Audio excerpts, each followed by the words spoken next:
मनोहरपुर से दिल को झकझोर देने वाली खबर सामने आई है। एक शादीशुदा महिला को पति के नहीं रहने के बाद जीवन से कितना बड़ा संघर्ष करना पड़ता है, इसकी तस्वीर मनोहरपुर में देखने को मिली है।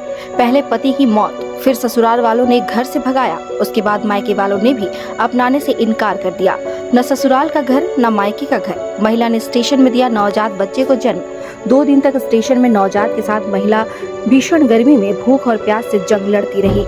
मनोहरपुर स्टेशन के प्लेटफॉर्म संख्या 1 में नवजात बच्चे के साथ भूखे प्यासे फर्श पर पड़ी यह महिला है सावित्री बाड्रा।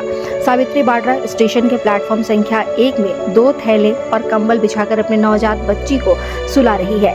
सावित्री बाड्रा का जीवन पहले ऐसा नहीं था। वह हंसी खुशी पश्चिम सिंहभूम के सोनुआ में अपने माता पिता के साथ रहती थी। इस दौरान उसने ओडिशा के कटक में रहने वाले आजाद समद नामक एक युवक से प्रेम विवाह कर ली।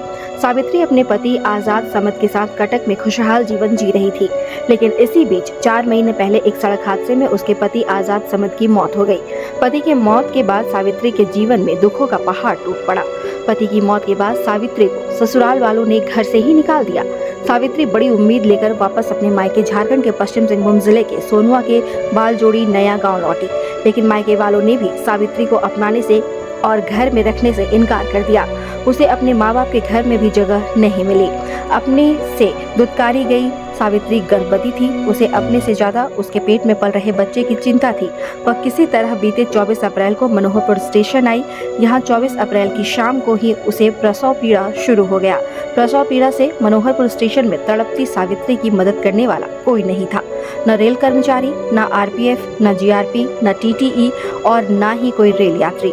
सावित्री ने भारी प्रसव पीड़ा के बीच बिना किसी की मदद से मनोहरपुर के प्लेटफॉर्म संख्या 1 में नवजात बच्ची को रात 8 बजे जन्म दिया। प्रसव के दौरान कोई भी उसके पास नहीं था। किसी तरह उसने प्लेटफॉर्म में पड़ा एक ब्लेड का टुकड़ा देखा और इसके बाद सावित्री ने खुद स्टेशन में पड़े ब्लेड को उठाकर नवजात बच्ची के नारी को काटा। सावित्री के पास पैसे तक नहीं थे। वह और उसका नवजात 2 दिनों तक मनोहरपुर स्टेशन में भूखे प्यासे प्लेटफॉर्म के फर्श पर पड़े हुए थे। इस बीच किसी ने भी इस बदनसीब मां और बच्चे की मदद नहीं की।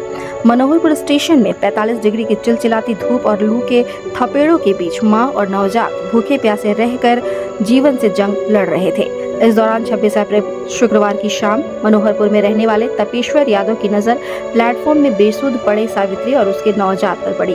तपेश्वर को शक हुआ कि महिला परेशानी में है। तपेश्वर ने महिला से उसकी परेशानी पूछी। जब सावित्री ने अपनी दुखों से भरी कहानी तपेश्वर को सुनाई तो वे काफी भावुक हो गए। उसने महिला की मदद के लिए स्थानीय पत्रकार सहित टीवी मीडिया के रिपोर्टर अरविंद लोहार को इसकी जानकारी दी। अरविंद ने तुरंत इसकी सूचना मनोहरपुर सरकारी अस्पताल के प्रभारी को दी, जिसके बाद सरकारी अस्पताल से एम्बुलेंस मनोहरपुर स्टेशन पहुंचा और मेडिकल टीम सावित्री और उसके नवजात को लेकर मनोहरपुर अस्पताल पहुंची। मनोहरपुर अस्पताल में सावित्री और नवजात का इलाज चल रहा है। डॉक्टरों की माने तो सावित्री और नवजात को ऑब्जर्वेशन में रखा गया है और जरूरी टेस्ट जच्चा बच्चा का किया जा रहा है। उम्मीद की जा रही है कि दोनों जच्चा बच्चा स्वस्थ होकर अस्पताल से निकल जाएंगे, लेकिन अस्पताल से निकलकर सावित्री अपनी नवजात बच्ची को लेकर कहां जाएगी यह उसे भी पता नहीं है। सावित्री की कहानी इतना बताने के लिए काफी है कि इस मतलबी दुनिया में पति के मौत के बाद एक महिला की जिंदगी नारकीय बन जाती है। जहां अपने तो ठुकराते ही हैं, समाज भी उसका साथ नहीं देता है। विडंबना देखिए तो स्टेशन में सुरक्षा चाक चौबंद करने का दम भरने वाली रेलवे को भी पता नहीं चला कि उसके स्टेशन में प्रसव के बाद 2 दिन से जच्चा बच्चा जिंदगी और मौत लड़ रहे हैं। अगर तपेश्वर यादव फरिश्ते के रूप में सही समय पर सावित्री की मदद नहीं करते तो शायद स्टेशन में सावित्री किसी अप्रिय घटना का शिकार हो गई होती और सावित्री की यह दुख भरी दास्तां हमेशा के लिए दफन हो जाती। अब सावित्री को चिंता है तो बस उसके नवजात बच्ची की परवरिश की, क्योंकि अब न सावित्री के लिए ससुराल में कोई जगह है और न ही उसके मायके वालों ने उसे अपनाया है। सावित्री का जीवन संघर्ष जारी है और अब ये कब खत्म होगा यह उसे भी नहीं पता। पता चला ये लेडीज यहाँ पे स्टेशन में है और 3 दिन से प्रसव के बाद यहाँ पे रही है।